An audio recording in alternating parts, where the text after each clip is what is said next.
The other day we saw Asteroid City, the new Wes Anderson picture. So Aiden, what's the plot of Asteroid City? Asteroid City is a Wes Anderson movie about people in a little place having charming adventures.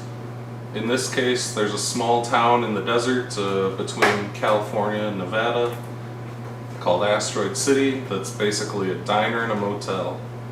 And a bunch of people are there for a junior stargazer competition where a bunch of young inventors show off their inventions to the US military.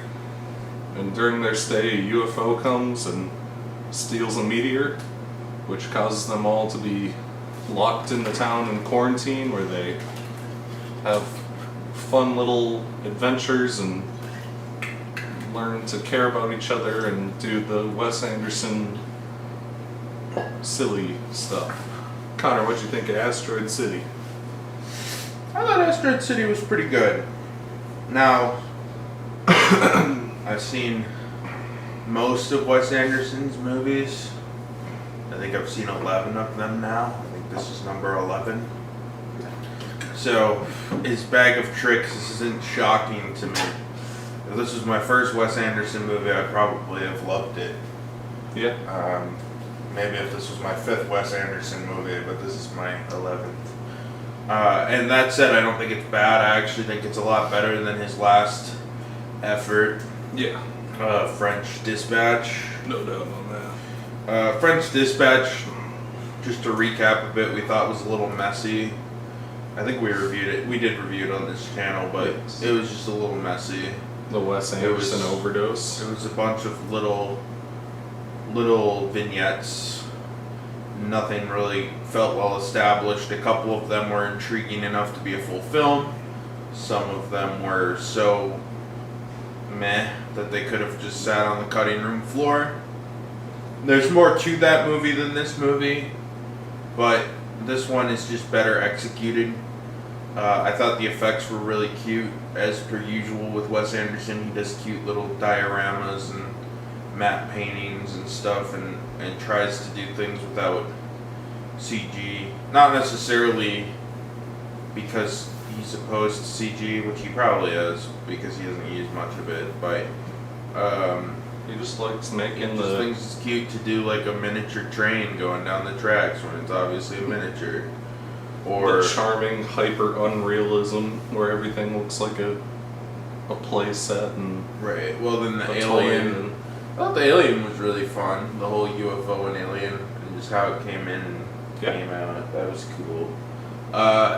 The cast was charming. Obviously, you have your Wes Anderson standard all-star cast. Yep. But everyone actually felt committed to the roles. A couple of the special guests in French Dispatch to me felt a little bit special guest star Timothy Chalamet, if that makes sense, where this was like Scarlett Johansson's a role, but she actually kind of commits to it, and it's sort of fitting. I mean, I don't think it necessarily follows the trajectory of Scarlett Johansson's career, the actress she plays, but kind of. And I thought it was kind of cool that it was set up to be sort of a stage play, so you have sort of this biography of Edward Norton's character in the background. There's a lot of good stuff to it, and it's a cool movie. It's well colored, it's charming, it's easy to watch, it's low stakes. It's just a fun, quirky hour 45. Yep. Especially recently, I found Wes Anderson can crutch his style a little too much and not bother to make a good story. But this was a pretty good story. It is very Wes Anderson. You know, it's not like Bottle Rocket, which is a normal movie, but a little quirky. It's very much of his recent ilk, which is... We're well past the days of Rushmore. Yeah, Rushmore or Bottle Rocket or something like that, which is just kind of a quirky movie with some element of reality. Now Wes Anderson gets a budget and makes his unique world. Yep. And enjoy entering Wes Anderson's world sometimes. I just occasionally come out disappointed with the story, and in this case, I thought it was pretty good. I wasn't too disappointed. I was kind of dreading watching this movie. I put it off for a couple weeks. I was out of town when it came out, and then it just didn't really come back on the docket. And now that it's kind of on its way out of theaters, I kind of rolled my eyes and said I should probably catch the new Wes Anderson movie, I guess. Yeah. But it was enjoyable. It was good. I had a lot of anticipation for this movie compared to his last couple, just because I liked the concept and I thought it looked cute. And it was it delivered. It was fun. It was cute. And yeah, it's a very Wes Anderson movie. But if you're a fan of Wes Anderson, this is one of his good ones. So Aiden, what did you think of Asteroid City? It's a very Wes Anderson movie. I do miss the days of, for a while Wes Anderson was experimenting with like genre films, I don't know what the fuck Grand Budapest Hotel is, but it's a lot of things. Fantastic Mr. Fox is a really weird heist movie. This is your pretty standard Wes Anderson quirky town of funny people thing. And I do like it. I like the production design a lot. I like all the actors and performances. I think it's funny. I don't really get the Edward Norton wraparound segments, if I'm being honest. They didn't really add much for me, even though I like Edward Norton and I like Willem Dafoe, who's briefly there. Right. But they kind of just take you out of the stuff that's going on in the actual movie part of the movie, Right. which is a little jarring. And then all these movies kind of have an issue where Wes Anderson has become some weird quirky robot who doesn't really care for like any emotional impact in the movie. Like the movie starts with a guy whose wife died and his young children, and there's really no emotional impact to the fact that the wife died of cancer before the movie, and he tells the kids and they're like, oh, okay. And then it just moves on, and then they have like 2 scenes later that are kind of like, they kind of reflect on it, but they also like do something goofy, and then the movie moves on. And there's a little bit more emotional resonance with his relationship with the Scarlett Johansson character, but not a lot. It feels kind of weird and sterile in some odd way, but it's still got the Wes Anderson charm and writing, and it's funny and has great production design. The alien thing gimmick to the movie is funny, and I like all the government officer characters. Yeah.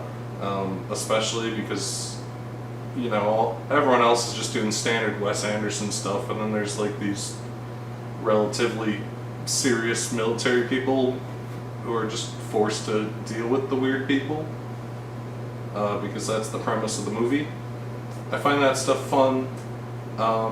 It's pretty standard Wes Anderson, which means it's a good movie, but I do wish he'd return to experimenting some more with his genre, and maybe being a little more genuine in his emotional storytelling. But it's still very charming, very cute. Yeah, it's good.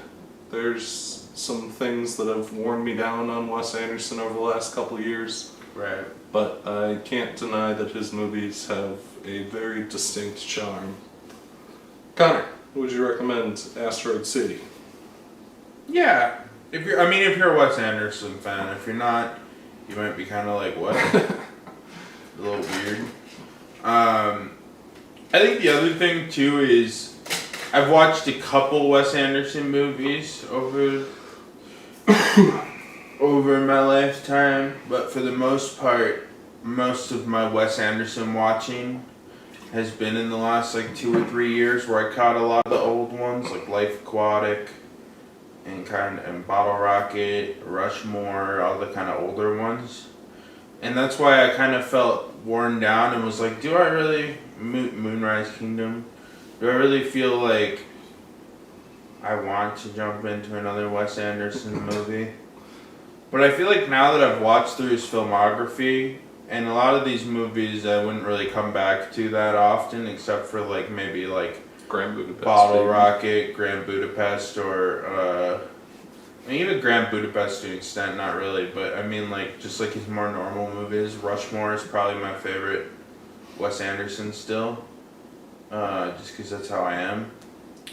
But I think now that I've watched through all of his movies except like one or two, it'll be nice in like 2 years when the new Wes Anderson comes out and I can revisit my old friend Wes Anderson and see what his quirky ass is up to.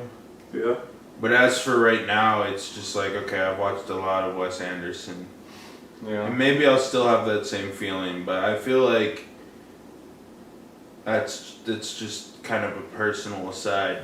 But yeah, I mean, I'd recommend it if you're a Wes Anderson fan. That's one of the well done ones. Especially after like French Dispatch, I didn't really care for, and even Isle of Dogs to an extent, I didn't love. I like the idea of Isle of Dogs, but it is a little weird. So it's cool. I recommend it. So Aiden, would you recommend Asteroid City? It's a cute movie that will appeal exclusively to Wes Anderson's established fan base. If you fall into that bubble, then I absolutely recommend it because it's good. If you fall outside of that bubble, this weird fucking thing probably would confuse the hell out of you. If you're a Marvel fan, you probably do not want to watch this. But for people who are into this kind of thing, it's very well made, and I would recommend it. Wes Anderson's like Kevin Smith. Yes, he's like Kevin Smith, but In that both of them made a couple normal movies in the 90s and since then have just appealed to their core fan base. And it's impossible not to recommend whatever they put out to their core fan base. Yep. I'm not a big Smith head. I mean, that's interesting for me to say since I have 2 signed Kevin Smith scripts and I met the guy, gave the man a hug. But I'm not a big Smith head, but I like Wes Anderson. And I'll keep watching Kevin Smith movies for some reason. yeah.